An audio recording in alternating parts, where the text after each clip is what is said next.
The live TV, सच सबसे आगे। Israel फिलिस्तीन युद्ध में जिस तरह से हालात गंभीर होते गए और अब हालात भयावह हो चुके और अब वहाँ शायद बचा भी कुछ ऐसा नहीं है जिसके ऊपर आप सवाल खड़े करें। गाज़ा को, एक बड़े इलाके को नष्ट नाबूद करने का जो कृत्य है इजराइल ने किया है वो सबके सामने है। बच्चों की हज़ारों की संख्या में जो हत्या की गई है सबके सामने है। फिर भी इजराइल सीना चौड़ा करके सामने देश दुनिया के खड़ा होकर ये बोलता है कि उसने जो किया है वो सही किया है। लेकिन अब जो रेजिस्टेंस है गाज़ा में, उसने जो इजराइल के साथ किया है वो इजराइल के लिए शायद बहुत बड़ा नुकसान है कि इजराइल के राष्ट्रपति तक ने इसको एक ख़राब दिन करार दे दिया। आखिर ऐसा क्या किया है आप भी सोच रहे होंगे। ये एक ट्विटर की वो वीडियो है, कई लोगों ने डाला है कि ये जो सीन्स हैं ये गाज़ा पट्टी के हैं, जो धुआं निकल रहा है, धुआं ही धुआं है, जिसमें ये बताया जा रहा है कि 24 जो इजरायली ज़ायनिस्ट सैनिक हैं उनको मारा गया है इस हमले के अंदर जो फ़लस्तीन के रेजिस्टेंस ने किया है। और इसका हमले का जो डिज़ास्टर है ये इतना ख़तरनाक है जिसको आप इस वीडियो के अंदर तस्वीर में देख सकते हैं। मैं थोड़ा सा दिखा देता हूँ, आपको समझ में आएगा कितना शायद सबसे बड़ा हमला होगा रेजिस्टेंस का इजराइल की मिलिट्री के ऊपर। 24 इजरायली सैनिक इसके अंदर मारे गए हैं ये कहा जा रहा है। आप सोचिए कि इजराइल को भी बराबर नुकसान जो है ग्राउंड इन्वेजन में हो रहा है, लेकिन जो एयर स्ट्राइक से इजराइल नुकसान कर रहा है उसके ऊपर क्या कोई कर सकता है। देखिए इस वीडियो को।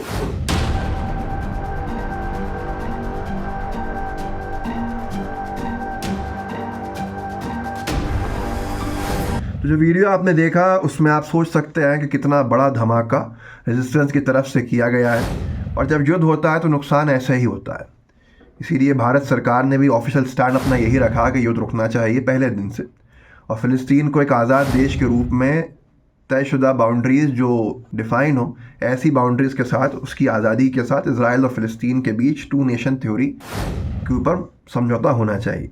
लेकिन अब क्या हो रहा है कि इजराइल ने जब से ग्राउंड इन्वेजन शुरू किया है तो इजराइल के लिए भी हालात बद से बदतर होते जा रहे हैं, क्योंकि अभी तक जो हवाई हमले थे उनमें तो इजराइल के लिए आसानी थी। गए, मिसाइल दागी, बॉम्ब फेंके, आम नागरिकों के घरों को उजाड़ दिया, बच्चों को माँ से जुदा कर दिया, माँओं को बच्चों से जुदा कर दिया, न जाने कितने अनाथ कर दिए, हज़ारों की संख्या के अंदर बच्चे, कितने माँ बाप जो है माँओं की गोदें सूनी कर दी इजराइल ने जो हरकतें की हैं सबके सामने है। निंदा करना बड़ा मुश्किल काम हो गया है, ये कहना कि इजराइल गलत है।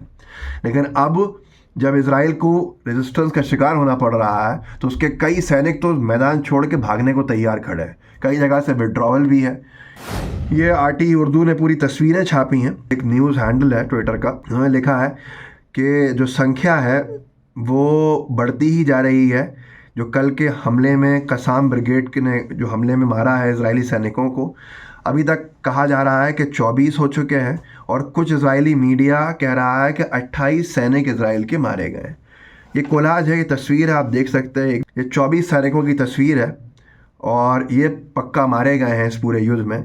ये वो लोग हैं जो कई सारे इन्फ्लुएंसर्स के साथ आपको हंसते हुए, खिलखिलाते हुए, बच्चों को मारते हुए देखे गए, और अब इनका जो अंजाम हुआ है वो बताता है कि अगर आप जालिम हैं तो नुकसान आपका बड़ा भारी होता है। लेकिन ये भी किसी न किसी की औलादें होंगी, और उस माँ का सोचिए कितना आज उसको अफसोस हो रहा होगा। ऐसा ही फिर सोचिए फ़िलिस्तीन की माँओं का जिनकी गोदें हमेशा के लिए सूनी कर दी। यही होता है जब युद्ध बढ़ता जाता है, और नुकसान जो होता है वो नागरिकों का होता है, सेना का होता है, जो लीडर्स हैं वो अपने घरों के अंदर बैठे रहते हैं। गाज़ा के अल कसाम ब्रिगेड ने 3 इजरायली आर्मी के बुलडोज़र्स को रॉकेट से पूरा तहस नहस किया है, नष्ट नाबूद किया है, ध्वस्त किया है खान यूनिस में।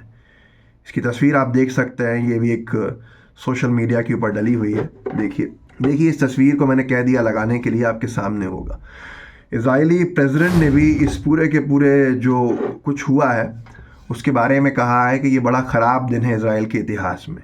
जो राष्ट्रपति हैं इजराइल के, नेतन्याहू तो एक है, इजराइल का जो राष्ट्रपति है उसके ख़िलाफ़ स्विट्ज़रलैंड ने तैयारी करी है क्रिमिनल प्रोसिक्यूशन की गाज़ा नरसंहार को लेकर, जो एक बड़ा झटका है इजराइल के लोगों के लिए कि अब तक साउथ अफ्रीका कूदा था नेतन्याहू के ख़िलाफ़, और अब इजराइल के राष्ट्रपति के ख़िलाफ़ क्रिमिनल प्रोसिक्यूशन लेकर स्विट्ज़रलैंड आ रहा है गाज़ा नरसंहार कहता हुआ। आप कितना ही कहिए कि ये नरसंहार नहीं है, लेकिन आज दुनिया कहने के ऊपर उतारू है कि ये नरसंहार है। हज़ारों की संख्या में बच्चों को मार दिया जाता है, जहाँ पर इतने बच्चे किसी युद्ध के अंदर नहीं मारे गए होंगे। इतनी महिलाएं किसी युद्ध में नहीं मारी गई होंगी, इतने आम नागरिक किसी युद्ध में नहीं मारे गए होंगे जितना नुकसान इजराइल ने अमानवीय रूप से गाजा में पहुंचाया है, जिसकी कोई कल्पना नहीं कर सकता। और दूसरी चीज़ सोचिए, इजराइल ने फ़लस्तीन के आम नागरिकों के लिए जो एड है उस तक को बार बार रोका है। पहले मार रहे हैं, जो बच रहे हैं उनको भूख और प्यास से और दवाओं की कमी से मारने के प्रयास चल रहे हैं। साउथ अफ्रीका ने यही कहा कि ये नरसंहार नहीं है तो और क्या है। अगर ऐसा किया जा रहा है तो ये जेनोसाइड ही तो है। तो ये सारी की सारी चीज़ें हैं जिसकी मुश्किलें जो हैं बढ़ती जा रही हैं। एक तरफ लीगल प्रोसिक्यूशंस में इजराइल को उलझाया देखा जा रहा है, जो अंतर्राष्ट्रीय क्रिमिनल कोर्ट में चल रहा है, कोर्ट ऑफ जस्टिस में चल रहा है केसेस। साउथ अफ्रीका की तरफ से पिटिशन लगी हुई है जिस पर सुनवाई भी चल रही है। और दूसरी तरफ अब स्विट्ज़रलैंड ने भी तैयारी कर ली है गाजा नरसंहार कहते हुए इजराइल के राष्ट्रपति को अदालत में खींचने की।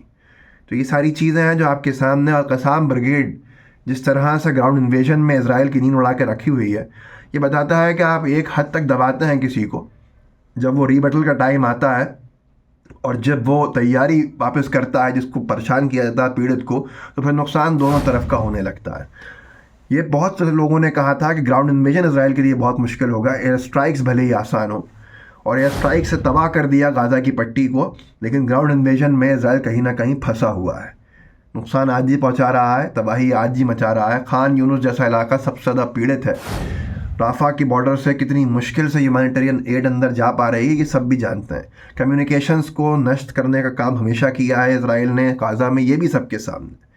लेकिन फिर भी नरसंहार अगर नहीं है तो आप सोचिए कि आपको क्या हो गया। इस वीडियो को आगे बढ़ाइएगा, लोगों को आप जागरूक कर सकते हैं तो कीजिए ज़रूर। वीडियो को आगे बढ़ा के कंटेंट को पुश करके व्हाट्सएप ग्रुप्स में ज़रूर शेयर कीजिएगा, और जितना आगे बढ़ा सकते हैं उतना बढ़ाइएगा ताकि कंटेंट आगे जा सके। जय हिंद, जय भारत।